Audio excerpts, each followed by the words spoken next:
Hello, bonjour. Aujourd'hui, je vais parler du podcast de Meghan Markle, la duchesse de Sussex. Il s'agit d'un podcast qui a été publié hier, mardi, et c'est le 11e dans la série, en fait, le 11e épisode. Oui, on se rapproche vers la fin, malheureusement. Je commence déjà à pleurer, mais ce podcast-ci est toujours aussi bien, vraiment très intéressant. Ça parlait d'identité, ça parlait d'être humain, ça parlait d'être. Donc, je ne sais pas si vous comprenez ce que je veux dire, être humain et d'être. Donc, Meghan Markle revient dessus pour parler de l'identité féminine. Qu'est-ce que c'est que être soi, être la personne qu'on veut être celle qui veut faire plaisir aux autres et qui mimique le comportement qu'on attribue automatiquement aux femmes. À la femme. Donc, il y a une identité qu'on essaie de coller à la femme, celle qui est de façon inhérente maman, celle qui reste à la maison, celle à qui on a attribué la tâche d'être la femme au foyer, celle qui va s'occuper du foyer, des enfants et tout le tout team.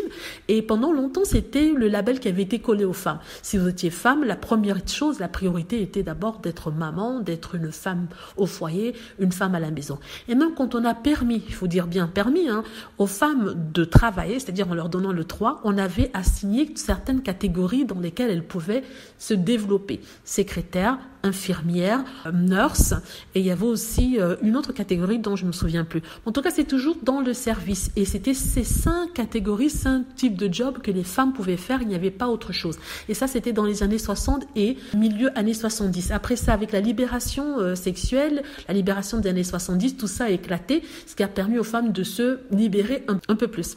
Donc, Meghan Markle revient sur l'historique féministe, en parlant à une représentante féministe, elle-même autoproclamée féministe. Il s'agit de Candace Bushnell, et c'est une écrivaine, ou alors un écrivain. C'est elle qui a écrit le livre sur lequel est basée la série Sex and the City. Je ne sais pas si vous connaissez cette série. C'est une série qui était très célèbre dans les années 90 et qui mettait en scène 4 femmes qui étaient des femmes indépendantes, libres à New York, et qui mettaient en scène leur vie amoureuse. Donc, il y avait de tout, de cette qui était vraiment très libérée sexuellement, à Carrie qui était aussi libérée mais moins, un peu plus indépendante. On avait aussi Charlotte qui était un peu plus traditionnelle et un peu plus mesurée. Donc ça parlait de tout au niveau de la femme, du cœur, de sa sexualité, de son ambition. Et Meghan Markle a très bien fait une chose, c'est-à-dire en mettant ça en juxtaposition avec certains éléments qui peuvent mener à ce genre de profil. C'est-à-dire dès petit, on nous programme à rentrer dans une boîte, c'est-à-dire que celle de la femme que la société souhaiterait qu'elle soit. Donc ça commence déjà très petite à l'école. Donc Meghan Markle revient sur ses pas, sur son histoire, où elle a évolué, où elle est allée à l'école, c'est-à-dire Immaculate Heart. C'est l'école privée où elle est allée et où elle a passé 5 ans. Elle est retournée dans cette école-là. On l'entend marcher dans le couloir, on l'entend montrer les casiers où elle rangeait ses affaires. Pas le sien en particulier puisqu'elle ne s'en rappelait pas. Elle parle justement aux jeunes filles qui aujourd'hui sont à l'endroit où elle était à l'époque. Ce sont les étudiantes d'Immaculate Heart. Elle essaie de comprendre leur vision de la femme, de la vie et d'elle-même. Elle leur pose des questions sur les labels et les étiquettes qu'on leur met et sur les insultes qu'elles entendent. Il y a le mot B dont on avait parlé auparavant, c'est-à-dire bitch qui veut dire salope, dont on a parlé auparavant, qui revient fréquemment, mais qui s'est morphé en quelque chose de différent, et elles expliquent la nuance entre celles-ci. On ne sait plus si c'est positif, si c'est négatif, mais en tout cas, quand c'est dit par des hommes, c'est forcément quelque chose de plus négatif. Elles parlent de s'affirmer, elles parlent de se faire entendre, ce qui n'est pas le cas. Quand elles essaient, on les traite de bossy, on les traite d'autoritaires, et certaines essaient de se démarquer de ça en essayant de ne pas s'affirmer, parce qu'elles ont peur qu'on les traite d'autoritaires, de forte, de trop dure, de trop insensible et de bitch, comme on dit, salope, on dit. Donc on revient encore dessus. Meghan Markle était très quand elle parlait de son temps dans ce lycée-là, en disant que ça a été des années formatives et que ça l'a beaucoup marqué, ça a créé l'être humain qu'elle est aujourd'hui, mais elle a dû se créer elle-même sa propre identité. Il dit que le collège ou le lycée, c'est un passage obligé, mais un moment assez important dans la vie d'une personne, que ce soit garçon ou femme, mais plus femme, parce que c'est au collège qu'on va rencontrer l'autre, c'est au collège qu'on va pouvoir s'affirmer, on va commencer à savoir ce qu'on aime, ce qu'on n'aime pas, et on va apprendre à se connaître. Il est très important d'apprendre à se connaître, et que souvent, la connaissance de soi est marquée par des blocs imposés par soit la famille, la société, l'État, des blocs qui sont là pour nous empêcher d'atteindre le but ultime, c'est la connaissance de soi. Il faut vraiment être fort intérieurement. Il faut avoir de bonnes personnes autour de vous pour vous aider à comprendre qui vous êtes. Et même quand vous y arrivez, il y a quand même toujours des moments de doute. Donc, je suis revenue dessus pour ensuite parler de Candace Bushnell. Candace Bushnell qui dit qu'elle est née dans les années 60, mais elle est une femme des années 70, une femme qui était présente au moment de la libération sexuelle des femmes, de la libération économique et financière de celle-ci. C'était une femme qui était à la New York, qui a vécu, qui était pleinement indépendante, qui était heureuse de vivre sa vie et vraiment de profiter de tous les droits qu'elles ont acquis jusque-là. Elle dit que quand il s'agit de la femme, quand elle se comporte de la même façon dont les hommes se comportaient, on la traite de PUTE, on la traite de salope, on la traite de tous les noms. Pourtant, quand il s'agit d'un homme qui présente le même comportement, il sera admiré, même des femmes, on va le traiter de beau gosse, de séducteur. Pourtant, la femme aura des attributs plus négatifs. C'est un podcast qui est intéressant, qui reprend aussi les thèmes dont on a déjà discuté dans les précédents podcasts, mais ça englobe tout cette fois-ci. Ça remet dans un contexte celui de Candace Bushnell.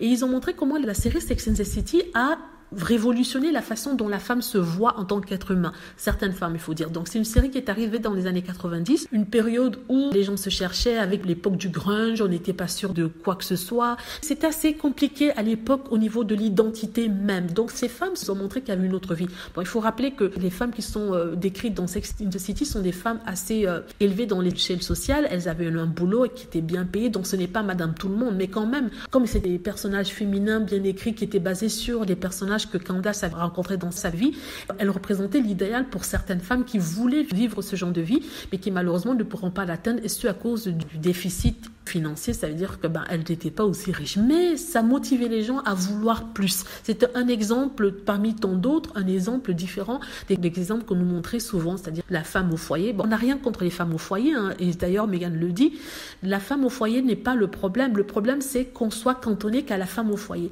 Si on a fait le choix de rester à la maison, il n'y a pas de problème. On est carrément épanoui dans ça. Mais il y a certaines personnes qui veulent autre chose et ça ne devrait pas être un problème. À l'époque, ça l'était pour les femmes. Et jusqu'à aujourd'hui, quand on essaie même de travailler jusqu'à un âge avancé, c'est-à-dire vers 30, 40 ans, on est toujours amené vers cette image de la femme mère, la femme au foyer. Il n'y a pas d'autre choix.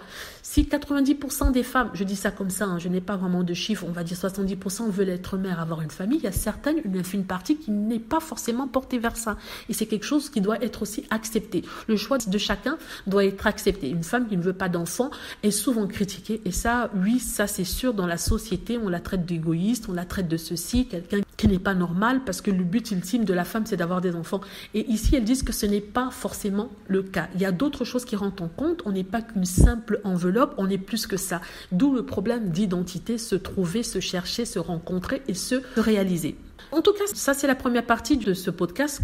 Je vais faire une deuxième partie sur l'activiste trans que Meghan Markle a interviewé. Cette fois-ci, c'est plus sur les labels, les étiquettes qu'on met aux femmes, la façon dont elles les insultent, l'identité trans, la difficulté de choisir son appartenance et tout ça. Donc aujourd'hui, je ne parle que de Candace Bushnell, je parle de sa vie, je parle de ses principes, de ses valeurs et comment elle se définit comme une féministe pour tout ce que j'ai dit auparavant, c'est-à-dire pouvoir vivre sa vie telle qu'on l'entend sans avoir à rendre de compte. Voilà. Dites-moi ce que vous en pensez. J'espère que vous avez aimé la vidéo. N'hésitez pas à cliquer sur like si c'est le cas, à vous abonner pour plus de vidéos et à cliquer sur la petite cloche afin d'être averti lorsque je poste une nouvelle vidéo. Merci.